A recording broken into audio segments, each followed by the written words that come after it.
Hey everybody. Just want to do a little more video of this Eclipse Catfish while I've got him. He currently is in a 10-gallon quarantine tank. If you've been following along with my videos, you know he was in my angelfish tank, but he's getting way too big. He started disappearing some of my fish for me. So he is now going to go find a new home. And in the meantime, I've got him in this 10-gallon quarantine. So I can actually use this as a good demonstration of a lesson for us all. Now you can see I've got a bunch of crap piled on top of this tank, because if I had not, then he would have been out of this tank last night. I've also got the water level lowered for him a little bit to keep him a little further away from the surface, or the top I should say. So last night I'm sitting here and I started hearing some splashing around, and I looked over and the lights were still on, so he was being really active, which is unusual for a nocturnal fish. And he was being really active near the surface, which is also really unusual for a cave-dwelling, sort of bottom dweller like this. Was not doing what he's doing now. He wasn't just cruising the tank. Just something didn't look right about his behavior, and that's my point. Pay attention to your animals. Whether it's your dog or your child or your fish, they will tell you when something is not right. You've got to pay attention. Fish don't, have the ability that a child or even a dog has to let you know when something's wrong. What a fish will generally do to let you know something wrong is they will act very out of character for themselves. And one of the biggest things you'll notice a fish doing is trying to get out of the water he's in.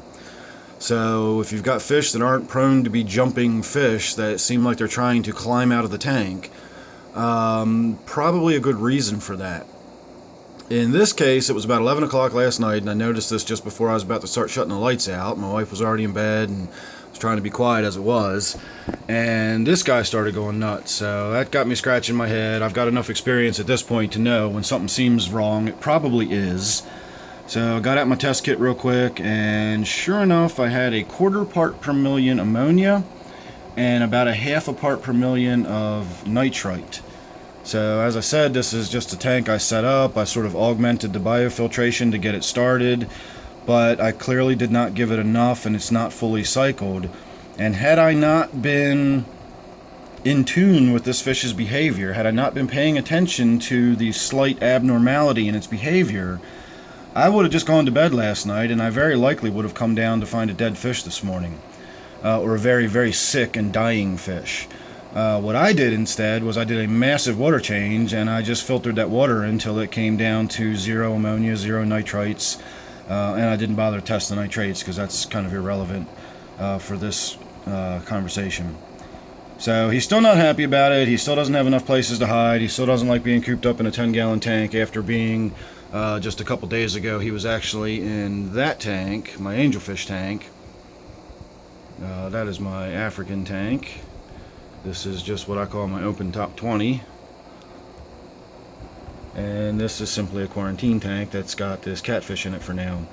So just let that be a lesson. Pay attention. If your fish are acting funny, it's probably for a reason. If they seem like they want to get out of the tank, it's probably for a reason. It does not hurt to go test your water. It takes 5 minutes. You do a water sample, you test it, you see what it does. If it all comes out fine, then it all comes out fine, and you can either think about something else maybe or whatever, but at least you know there's no ammonia or nitrites or anything's going wrong with your nitrogen cycle. The things that are invisible in your tank, you have to test for. You can't look at your tank and say, okay, well, it looks like ammonia is building up, or it looks like nitrites are building up. You can have the crystalline clear water in the world, and it can be loaded with ammonia. Ammonia does not have color, neither do nitrites.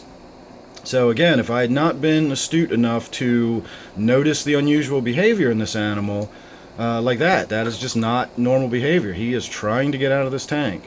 So I just did the water change last night. It's been less than 12 hours. I can't imagine those levels are building up again.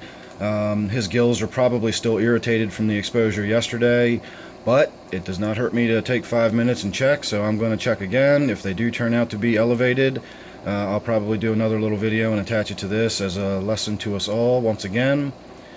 So there you have it. There's a little more video of this Eclipse while I have it, and now it's looking like I'm not going to have it nearly as long as I was expecting. I was thinking I'd keep it in this tank for a week or two just so we could all have a good look at it and I could shoot some video, but he's clearly not happy in there and needs to get out of this tank. So the next opportunity I get, early next week, he's going to go back down and get rehomed at my good fish store. So once again, let that be a lesson. Pay attention to your animals. They will tell you when something is not right. Thanks for watching. Please like, please sub. I'll see you real soon.